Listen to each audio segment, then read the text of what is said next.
Hello, my name is Philip Cavish, and I'm the president of the law firm of Cavish, Minor, and Otis, specializing in estate planning and serving the local Southern California community now for over 26 years.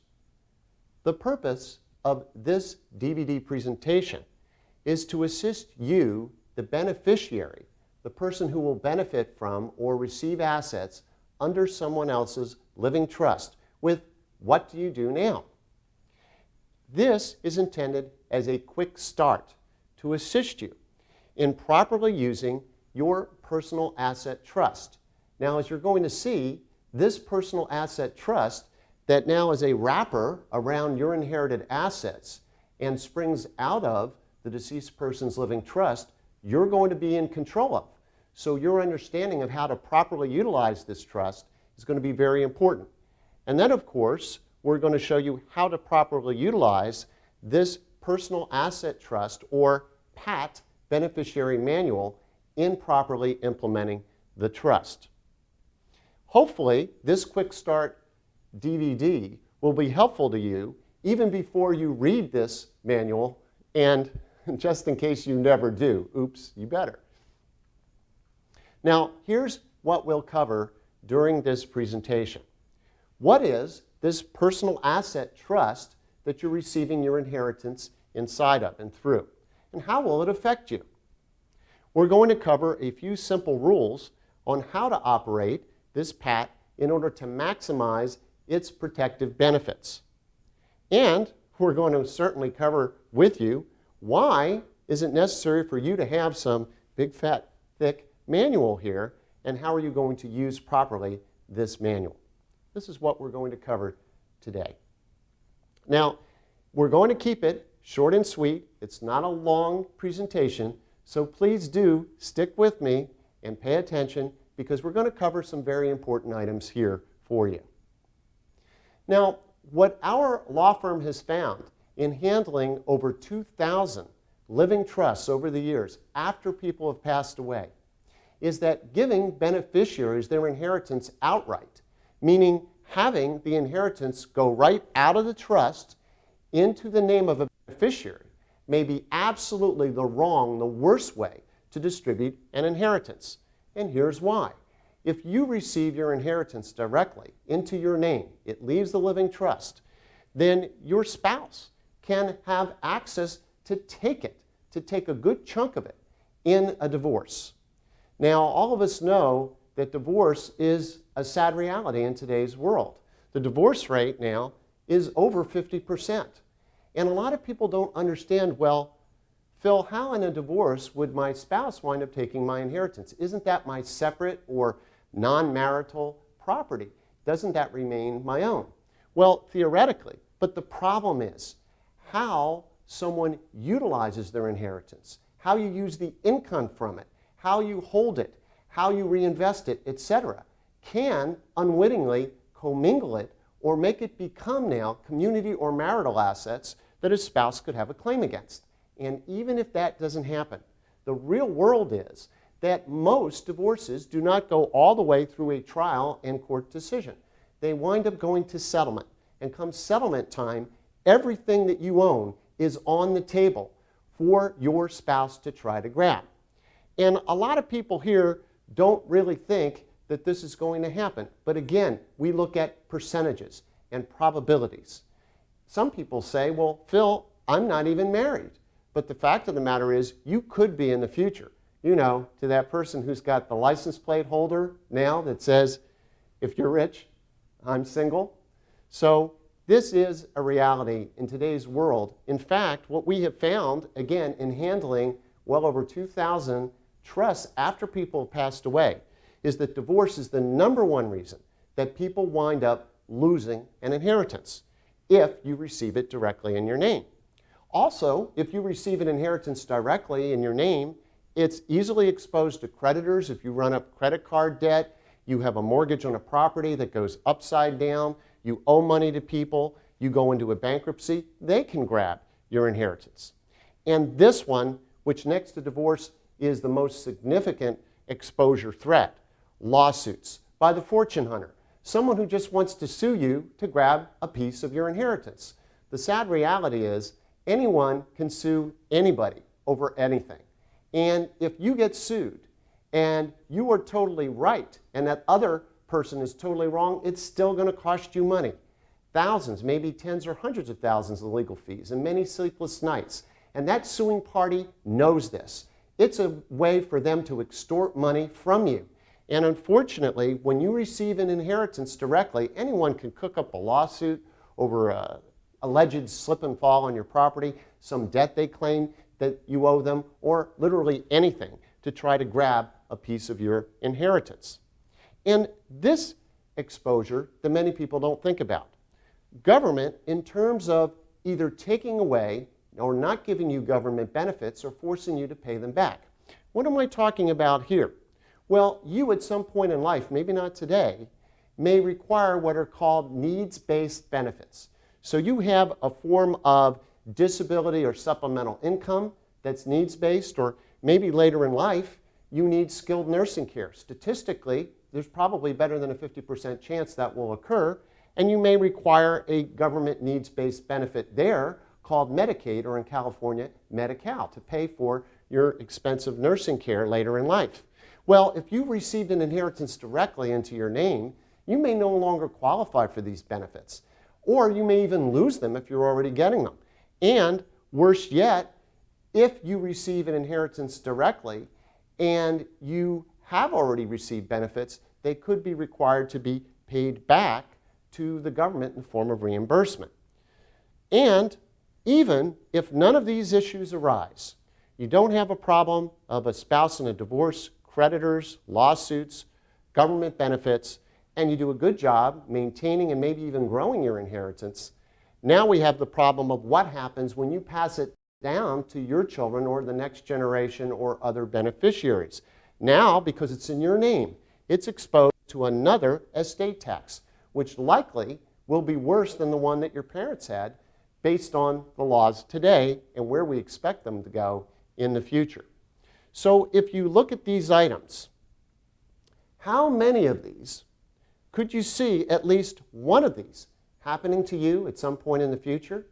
These are the reasons why we no longer believe in and counsel people to have what are called outright distributions from a living trust that go directly into your name, even when you, the beneficiary, are capable of handling assets properly on your own.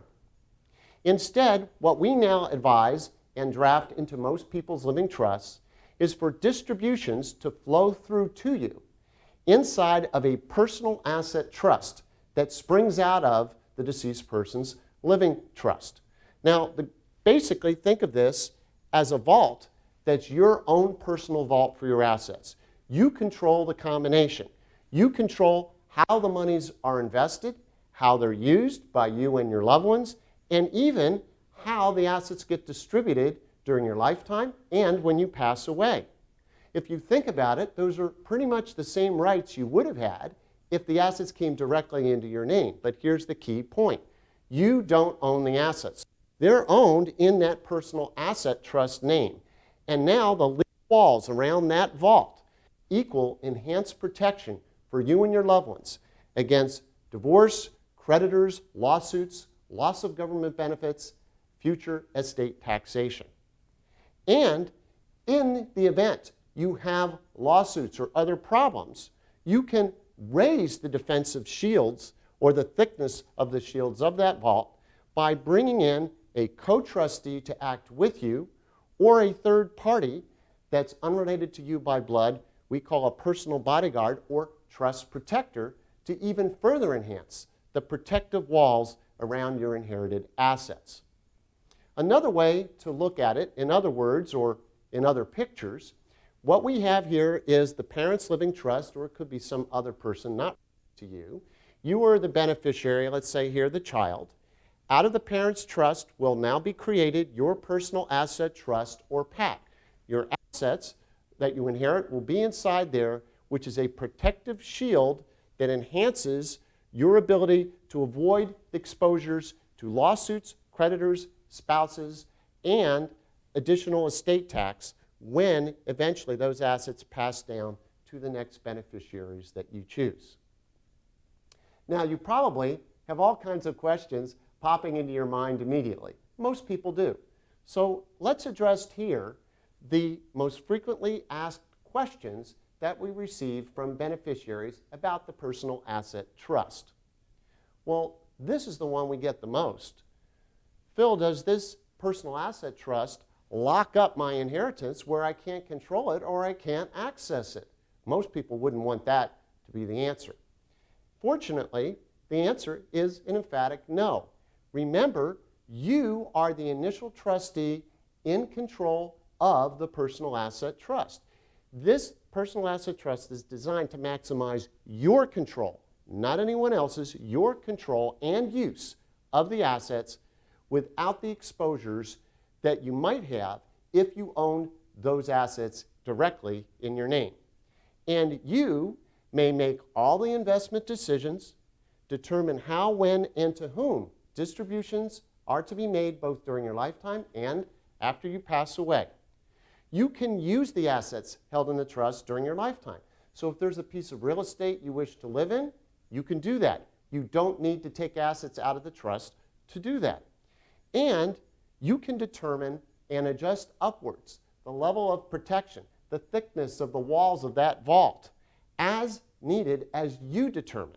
And of course, as you raise up the level of protection, the protective shields here, at that point the complexity would rise when you bring in, for example, another trustee or the trust protector to further protect you and your inherited assets. But you get to decide when that happens, and should you bring in a third party, you retain significant indirect control over the PAT assets.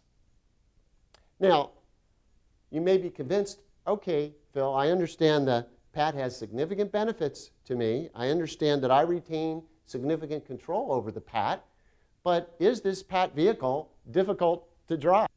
Is it going to be hard to operate? The answer, the good answer here, is again, no. In fact, the PAT is relatively easy to use if you follow a few simple rules that we'll go over in a few moments. And if you bring in, when necessary, proper professional advice to assist you, whether it might be an attorney, CPA, or financial advisor, from time to time you may need to bring them in as you would in other types of personal situations. This PAT does not require you do a lot of additional paperwork. That's a very key thing because no one likes additional paperwork. And remember, you get to determine the level of complexity. When the PAT is initially set up, you're the trustee. It has the lowest level of protection. You can raise the protective walls, the protection level, by bringing in a co-trustee or the trust protector, and you get to decide when to do that. You get to decide when more complexity is necessary or appropriate to give you more protection. You control that. Now, of course, this is an important question that many people have. Is it going to be expensive to maintain this PAT? Again, the good answer is no. The attorney involvement with the PAT is minimal. The attorney typically is involved in setting it up when the living trust of the person who's passed away is being administered. So when you step in as beneficiary and trustee, the PAT has already been set up, and the attorney involvement after that is minimal. Typically, the attorney will only need to come in when you have a third-party threat, when you have a possible divorce or legal issue, for example. And then you'll want to bring in the attorney to assist you with the proper responsive actions and perhaps raising those legal walls, the protection of the PAT vehicle. The bookkeeping for your assets in the PAT is going to be pretty much the same as it would be if you own them directly. You're going to have to keep a checking account. You're going to have to keep track of income and expenses for tax reasons. All that's going to be the same. Now, you will need additional tax returns. The personal asset trust is required to file tax returns every year, federal and perhaps state, but they're very inexpensive. These are basically, in most cases, typically they're just informational returns because typically what happens is the income and expense inside that PAT flows through onto your personal return anyway. So it adds very little additional annual cost to you. When you look at these items, this is a very small total price to pay, considering the numerous significant benefits of maintaining that PAT for you, giving you enhanced protection against the spouse in a divorce, lawsuits, creditors, loss of government benefits, and reduction of future estate tax. So in sum, the PAT makes a lot of sense and has very small maintenance cost.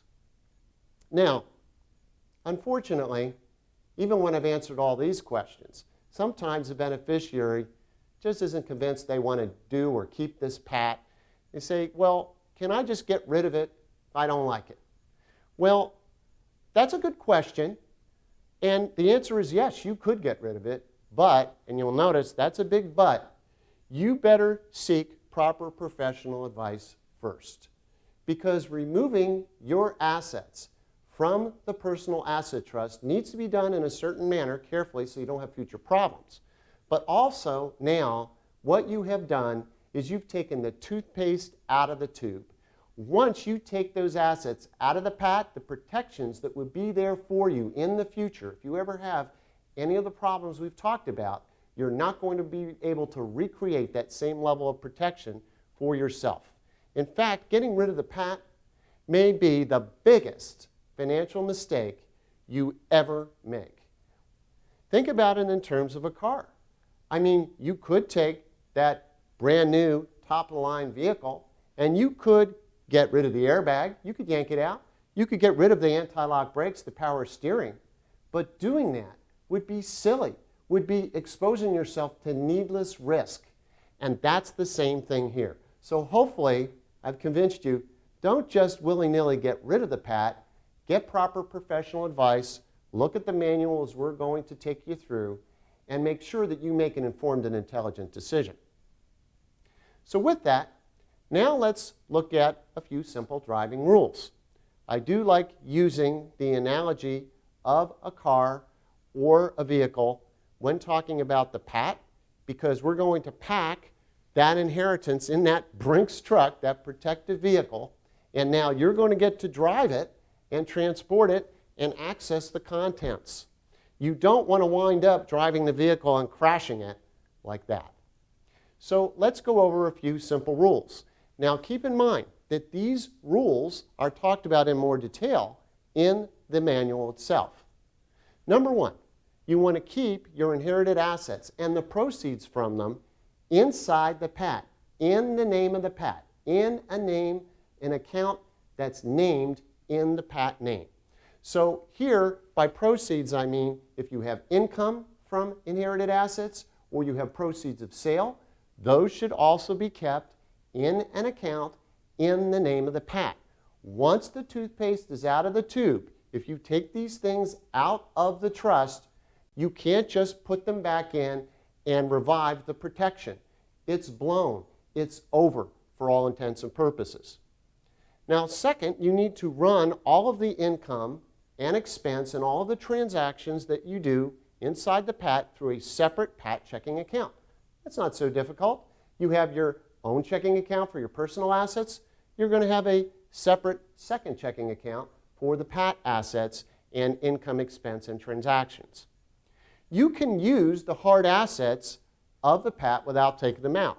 So for example, hard assets, again, it could be a piece of real estate where you want to use that as your home or your vacation home. You don't have to take title out of the PAT name into your own name. That's taking the toothpaste out of the tube again. You can leave the asset in the PAT and you're not required to pay rent or other compensation for the use of the PAT assets. You'll want to invest the liquid assets, so that would be cash, proceeds from sales of stocks, bonds, mutual funds, liquid types of assets. You want to keep them inside the PAT and reinvest them inside the PAT. Because think about it, that PAT, like the Brinks truck, is a protected environment. We want you to grow your assets and your family's wealth inside that PAT rather than in your personal name where it has all of the exposures of ownership. When you need to spend, your spending should be done from outside the PAT. You should use your own liquid cash type assets first. You want to think of the PAT as your rainy day money. You want to go in there last and only if you really need it. And when you must take out liquid assets of the PAT, you want to document it as loans. And this one last rule, you want to remember to respond quickly and appropriately to any third-party threats. And by the word threats here, I mean before a lawsuit is filed. As soon as you see a problem on the horizon, you have a threatened divorce or lawsuit. That's the moment at which you should see an attorney and make sure that you've got the protective walls of that PAT vehicle, that Brinks truck, that vault, as high and as thick as possible before the attack comes. Now, you might ask, well, Phil, if there's just a few simple rules and that's all I need to know, why do you give us this big fat manual here? Well, there are reasons for this, and let me take you back again to the analogy of a car or a Brinks truck, another vehicle. Here, your Brinks truck holding your inheritance, like a car or other vehicle, is designed to transport and protect valuable contents. Your car is there to protect you and your loved ones and other valuable contents that you may transport through it. And obviously, the car needs to be driven properly, as does the PAT, the Brinks truck. Now, if you think about it, you drive your car very confidently every day by just following a few very simple rules. And what are they? Well, basically with a car, you just put your key in the ignition and you turn it. You put the shifter into drive. You put your foot on the gas pedal. You steer and you brake. Pretty simple rules. And pretty much everyone can confidently drive a car with those simple rules without really looking at your manual that comes with your car. Rarely do you ever pull it out. The same is true here. As long as you follow the few simple rules that we've already given you and we'll point out in the manual, you rarely will need to consult the manual or read it cover to cover. But like a car or a truck, when you pop the hood on that and you actually look at the engine, that's a complicated, complex mechanism. So is the transmission, the anti-lock brakes, etc. So underneath, there are complicated machinery pieces and parts that are moving together in an integrated fashion. You don't think about all those moving parts on a daily basis when you're driving your car or you're driving your PAT vehicle. But from time to time, you may sense there's something wrong. Maybe the brakes aren't working quite right. Maybe the engine's making a funny sound. You'll notice when there are issues that come up. And when you sense a problem, you go to a specialist. So you go to the auto mechanic or the transmission or brake specialist. And the same thing is true here with your PAT. When you sense there may be a problem in terms of a lawsuit, in terms of creditors or spouse and a divorce, etc., well, that's when you're now going to consult with your attorney or your accountant or your financial advisor to make sure that they go under the hood and make sure that all the moving parts underneath are working properly. The manual is mainly for them. And the reason why is that this personal asset trust that we've created here at Cavish Minor & Otis is a very unique vehicle, unlike those that are created for beneficiaries by other attorneys. And so having this manual in detail for your different advisors will be extremely valuable in the future. Here, as long as you get proper professional periodic checkups like you would do with a car, and periodic maintenance, an oil change, a tune-up, like you would do with a car on a periodic basis, you'll be okay. When the time comes that you have problems or questions, that's when you should consult the manual for details. Now, don't get me wrong. I'm not saying, well, then you don't need to read this manual at all. And in a moment, I'm going to direct you to some easy and quick portions of the manual that you should read right away.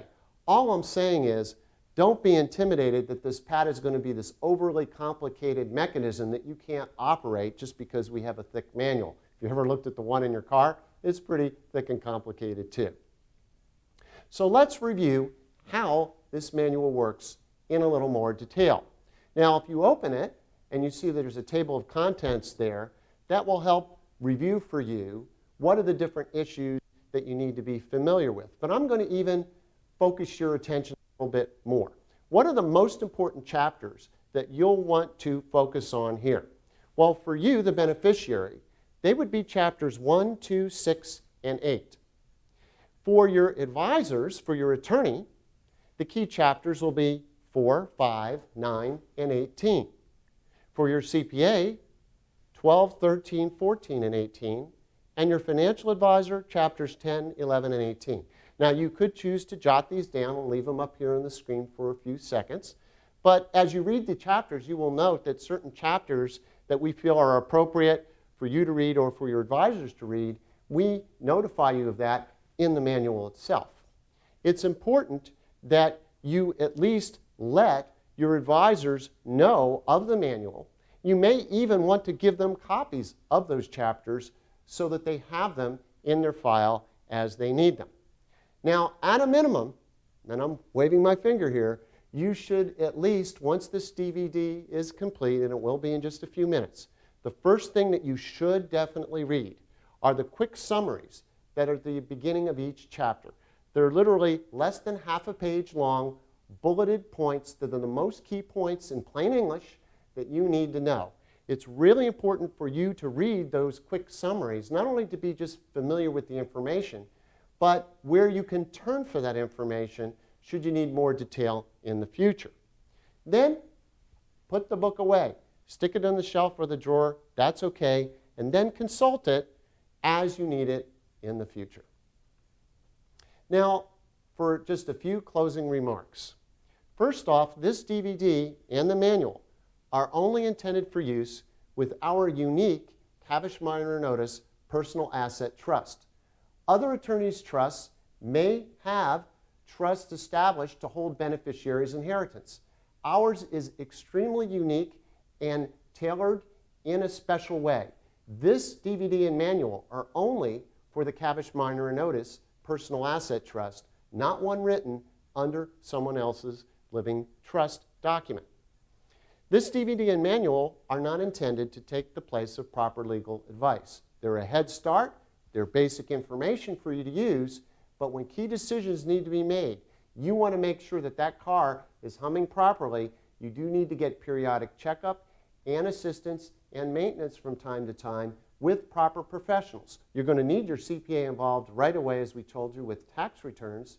You may even want to have an initial consultation with an attorney to go into more detail than what I've done here today. And you may qualify for a free consultation with us, with an attorney of our law firm, by calling us at 1-800-756-5596. And we can set up an individualized free consultation, if you qualify, to go over how to work this PAT and how to utilize it in your overall estate plan and financial planning context. We can also help you coordinate initially with your other professional advisors too. So then you can have the peace of mind of just driving the car on a daily basis and not worry about how the engine, the transmission, or the brakes work. That's the way you'd prefer to live every day. So with this, I'll say thank you very much for your attention here throughout this DVD presentation, and best wishes and happy motoring with your PAT vehicle. I'm Philip Cavish. Goodbye.